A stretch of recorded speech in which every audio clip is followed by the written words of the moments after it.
Bienvenue à tous sur The Deep Dive. On longe aujourd'hui dans un sujet qui, je pense, va vous captiver. L'investissement dans l'intelligence artificielle et les entreprises technologiques. Ah oui, un sujet passionnant. On est en plein dedans en ce moment. Exactement. Et pour ce Deep Dive, on va se baser sur un extrait d'un article intitulé «Maximiser son portefeuille en minimisant les risques. Stratégie d'investissement dans l'IA et les entreprises technologiques». Un titre qui promet beaucoup hier. Oui, ça donne envie d'en savoir plus. L'auteur, on le sent tout de suite, est vraiment passionné par ce domaine.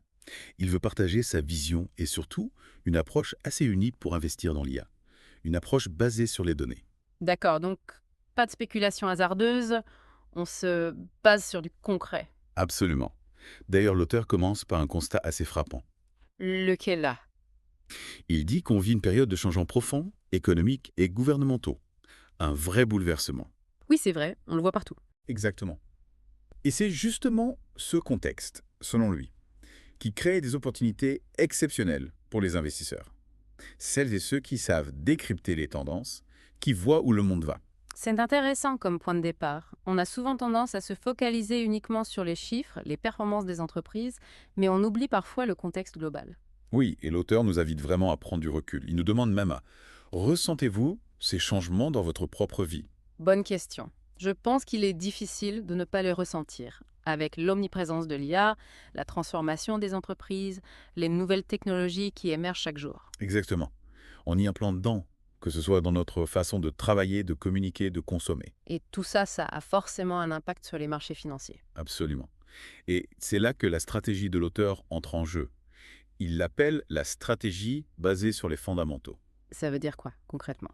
Eh bien, au lieu de se laisser emporter par l'euphorie autour de certaines entreprises, comme on a pu le voir avec Tesla ou Palantir par exemple. Des entreprises qui suscitent beaucoup d'engouement. Oui, mais dont les valorisations sont parfois déconnectées de la réalité.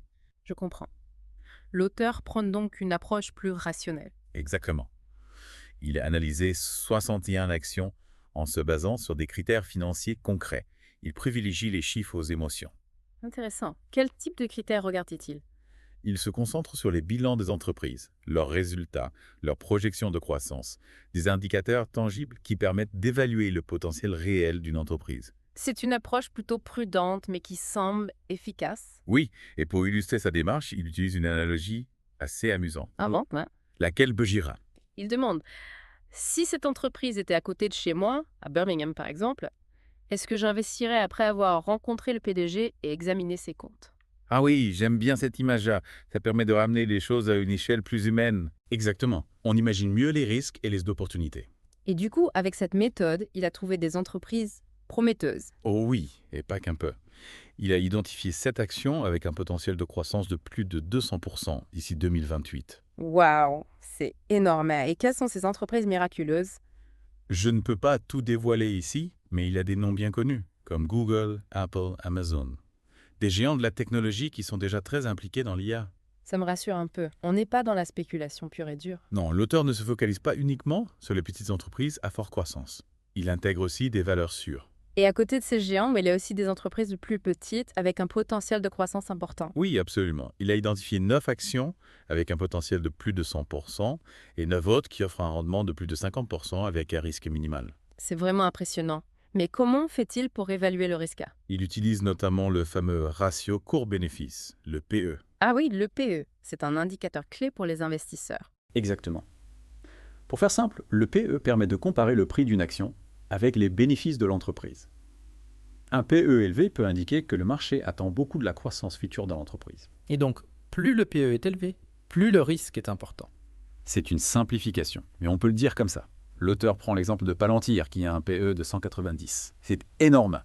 Cela montre que les investisseurs ont des attentes très élevées pour cette entreprise, mais cela implique aussi un risque plus important. Donc l'auteur privilégie les entreprises avec un PE plus modéré. Oui, car cela signifie que leur valorisation est plus ancrée dans la réalité de leur performance. C'est une approche plus prudente, mais aussi plus raisonnable. Je comprends mieux sa logique. Il ne s'agit pas de courir après les plus fortes croissances, mais plutôt de trouver un bon équilibre entre rendement et risque. Exactement. Et au final, l'auteur nous propose une méthode assez rigoureuse pour investir dans l'IA et les technologies.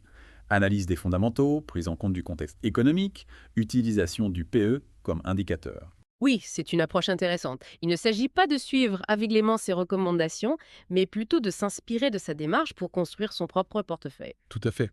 C'est à chacun de définir sa propre stratégie en fonction de sa tolérance au risque et de ses objectifs financiers.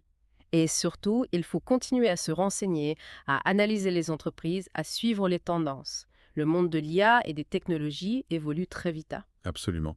C'est un secteur passionnant, mais il faut rester vigilant et ne pas se laisser aveugler par les promesses de rendement miraculeux. Alors, chers auditeurs, à vous de jouer. Prenez le temps de réfléchir à vos propres objectifs d'investissement et n'hésitez pas à vous inspirer de l'approche de l'auteur pour construire un portefeuille solide et performant. Merci de nous avoir suivis pour ce deep dive dans le monde fascinant de l'investissement dans l'IA et les entreprises technologiques. On se retrouve bientôt pour une nouvelle plongée dans un autre sujet captivant. À la prochaine. Au revoir.